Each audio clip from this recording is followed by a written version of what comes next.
بھائیو انسان اور خطا لازمی ہے، اگر معاف کرنا نہ سیکھا تو ہم خود ہی دکھی ہو کے رہ جائیں گے۔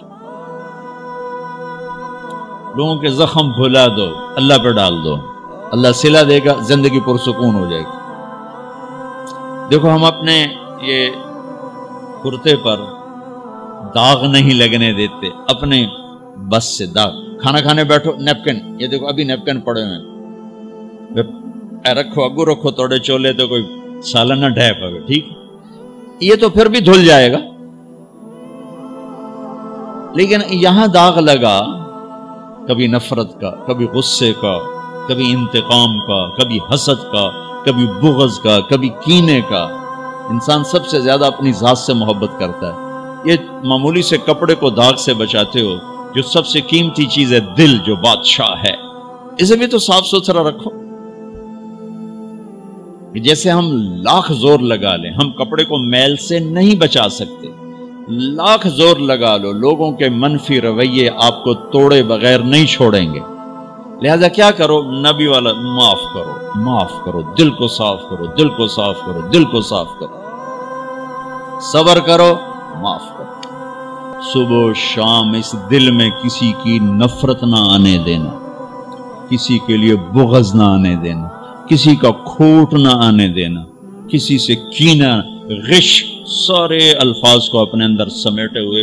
اور میرے نبی کی عجیب بات، لے احد، لے احد، لے احد، کسی بھی انسان، مسلمان نہیں کہا، مومن نہیں کہا، نیک آدمی، نیک عورت نہیں، کسی بھی انسان، لے احدن۔ آج لے احد 7 ارب انسانوں پہ بولا جا رہا ہے۔ میرے نبی فرما رہے ہیں، میرے بیٹے، دنیا کے تمام انسانوں سے دل صاف رکھنا، کیا ہوگا؟ چاہیے تو جنت میں میرا ساتھی بن جائے۔ تو بھائیو بہنوں، ایمان کو مکمل کرنا ہے تو صبر کرنا سیکھو، معاف کرنا سیکھو، چپ رہنا سیکھو۔ ساز خاموش ہیں، فریاد سے معمور ہیں۔ جواب دینا تو کیا مسئلہ ہے، طاقت چپ رہنے پہ لگتی۔ کوئی ابھر جائے، بیٹا ابھر جائے، بیوی ابھر جائے، خامد ابھر جائے، چپ ہو جاؤ، گزار دو اس طوفان کو۔ واپسی میں ایمان کی وہ اللہ حلاوت مٹھاس دے گا، ساری زندگی محسوس کرتے پھرو۔ یہ صفت بھی معاشرے میں کوئی نہیں، نہ کوئی معاف کرنا جانتا ہے، نہ کوئی صبر کرنا جانتا ہے۔ اللہ تعالیٰ نے سورہ یوسف جیسی کہانی اور کوئی نہیں سنائی۔ خود اللہ نے کہا، نحن نقص علیک احسن القصص، میرے محبوب آپ کو سب سے خوبصورت کہانی سنو، سب سے خوبصورت کیا ہے؟ یوسف کی کہانی۔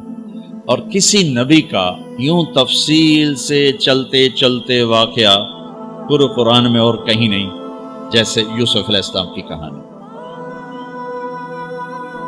یوسف علیہ السلام کے بھائیوں کے ظلم کی وجہ سے 40 سال ان کو در بدر ہونا پڑا، 40 برس گھر سے جدا رہے، پھر تہمت لگی، نبی ابن نبی ابن نبی ابن نبی، پھر جیل 309 سال، بضع سنین۔ جن بھائیوں نے یہ دکھ پہنچایا تھا ان کے ساتھ کیا ہونا چاہیے تھا، میں صرف ان کا اب جملہ بتاتا ہوں جو یوسف علیہ السلام نے جب اپنا تعارف، جب بنیامین کو روک لیا، آپ پیچھے بھائیوں نے جا کر بتایا کہ بنیامین نے چوری کر لی تھی، اس کو وہ روک لیا ہے وزیر خزانہ نے۔ یعقوب علیہ السلام نے فرمایا کہ نہیں بیٹے، میرا یہ خط لے جاؤ اور اس کو دے دو تو وہ امیدیں چھوڑ دے گا۔ تو وہ خط ایک بڑا دردناک، وہ بڑی تحریر تھی، لکھا تھا عزیز مصر کے نام، ہم انبیاء کی اولاد شروع سے ہی آزمائش کی بھٹی میں ہیں۔ میرے دادا کو آگ میں ڈالا گیا، میرے چاچا کو چھری کے نیچے سے نکال، باپ کا لفظ آتا ہے، میرے باپ کو، چاچے کو بھی باپ عربی میں کہتے ہیں، چھری کے نیچے سے نکالا گیا، میرے بچے کو مجھ سے چھینا گیا، آج 40 سال ہو گئے مجھے اس کی خبر نہیں، تیری بڑی مہربانی میرا بیٹا واپس کر دے، ہم چور نہیں۔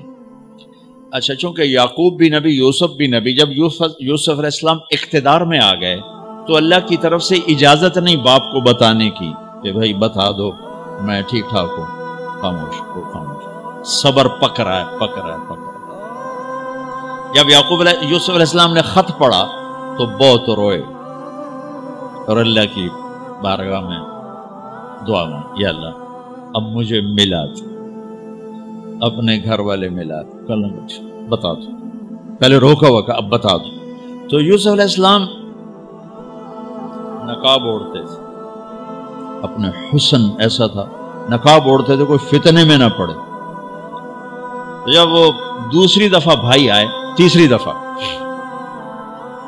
تو ایھا العزیز قد مسنا واہلنا الضر وجئنا ببضاعة مزجاة فأوف لنا الكيل وتصدق علينا ان اللہ یجزی المتصدقین.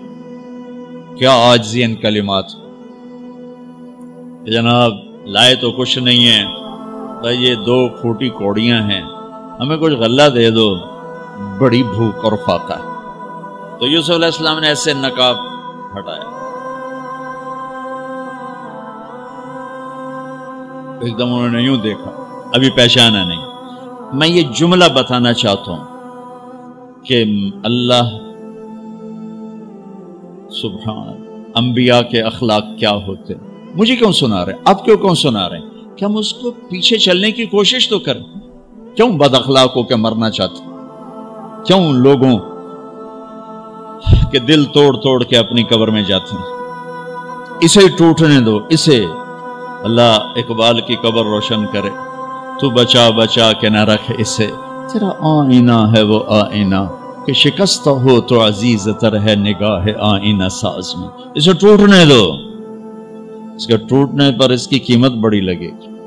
اس سے وہ فریادیں نکلیں گی جو عرش کو ہلا دی. جو ساز سے نکلی ہے وہ دھن سب نے سنی ہے، جو تار پہ بیتی ہے وہ کس دل کو پتا ہے. اس سے وہ نغمے نکلیں گے کہ اللہ کے عرش کو ہلا دیں گے. اپنے آپ کو توڑ دو، دوسرے کو مت ٹوٹنے دو. اپنے آپ کو توڑ دو، اپنے آپ کو توڑ دو کہ کائنات کا اٹل قانون ہے، ٹوٹ کے چیز بنتی ہے. یہ کتنی دفعہ یہ توڑا گیا، پھر اسے جوڑا گیا، پھر یہ روڈ بنا ہے. یہ کپڑا کتنی دفعہ کٹا پٹا اور پھر جا کر زیب تن ہوا ہے. هل علمتم ما فعلتم بيوسف واخيه اذ انتم جاهلون. یہاں جو انہوں نے کیا تھا اس کے مطابق جملہ ہے قد علمتم ما ظلمتم بيوسف واخيه اذ انتم عامدون. اب میں دونوں کا فرق بتاتا ہوں. یوسف علیہ السلام کو کہنا چاہیے تھا آئے ہو نا ذلیل ہوتے میرے اگوں، لگ گیا نا پتا تو انہوں. تم نے جو میرے ساتھ ظلم و ستم جو تم نے میرے اوپر ڈھائے اور جان بوجھ کے تم نے مجھے گھر سے بے گھر کیا، آج اس کا مزہ چکھ رہے ہو کہ نہیں چکھ رہے ہو. یہ کہنا تھا قد علمتم، تمہیں سارا پتا تھا. تم نے مجھے گھر سے نکالا، کنویں میں ڈالا، بازار میں بکا، تہمتیں اپنے دامن میں سمیٹ کے جیل میں گیا. یہ کہنا تھا. واہ واہ یوسف علیہ السلام پہ قربان جاؤ. هل علمتم ما فعلتم بیوسف واخیہ اذ انتم جاہلون. مجرم کی طرف سے صفائیاں پیش کر رہے ہیں مدعی. آپ بے